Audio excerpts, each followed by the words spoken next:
kwamba siku ya tarehe 10 mwezi wa 8 mwaka huu mwanamke mmoja ambaye anaitwa Elena Erasto Matiku, ana umri wa miaka 47, ni mhudumu wa baa na mkazi wa Musoma, alifariki dunia wakati akipatiwa matibabu katika hospitali ya rufaa ya mkoa wa Mwanza iitwayo Sekoture baada ya kuwa ameshambuliwa kwa ngumi na mateke katika sehemu mbalimbali za mwili wake na mpenzi wake ambaye anaitwa Fabian Shukrani Makamba, ana umri wa miaka 33.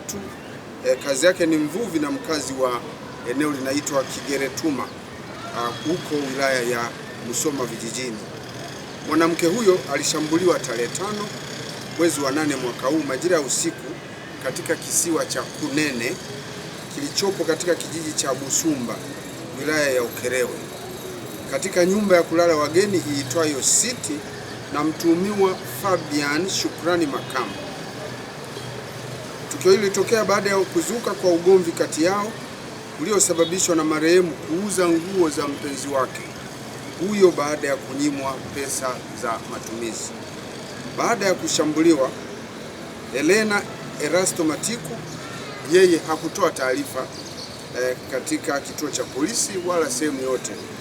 Aliamua kukaa kimya huku akiendelea kupata matibabu katika kituo cha afya, na hatimaye afya yake ikawa inabadilika kila siku, na ilipofika siku ya tarehe 10 mwezi wa 10 mwaka huu, alikwenda baada maumivu kuzidi, aliamua kwenda katika hospitali ya Sekoture kwa ajili ya kupata matibabu zaidi. Wakati akiendelea kupatiwa matibabu, ndipo tarehe 11 mwezi wa 8 mwaka huu, ilikuwa ni majira ya saa 5 za usiku, akafariki dunia akiwa hapo hospitalini.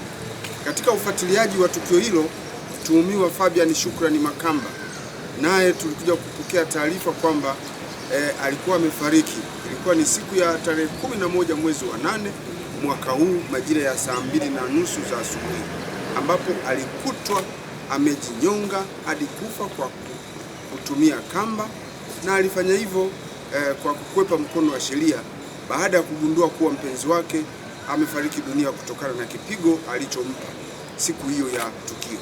Chanzo cha tukio hili ni ugomvi wa kifamilia. Jeshi la polisi katika mkoa wa Mwanza, kutokana na tukio hilo, tunapenda kutoa wito kwa wananchi wajiepushe na vitendo vya kujichukulia sheria mikononi wakati wa migogoro ya kifamilia. Badala yake, watumie vyombo vya kisheria, washirikishe mamlaka za kidini ama maafisa ustawi wa jamii katika kutatua changamoto zao za kifamilia. Jeshi la polisi linawasihi wananchi kutoa taarifa mapema katika vituo vya polisi endapo watapata taarifa za mtu ambaye amepitia katika tukio la kushambuliwa na mwenza wake, ili jeshi la polisi na vyombo vingine viweze kuchukua hatua. Kwa kufanya hivyo, tutakuwa tumesaidia kuyatolea taarifa na kuyadhibiti matukio haya ya ukatili wa kijinsia.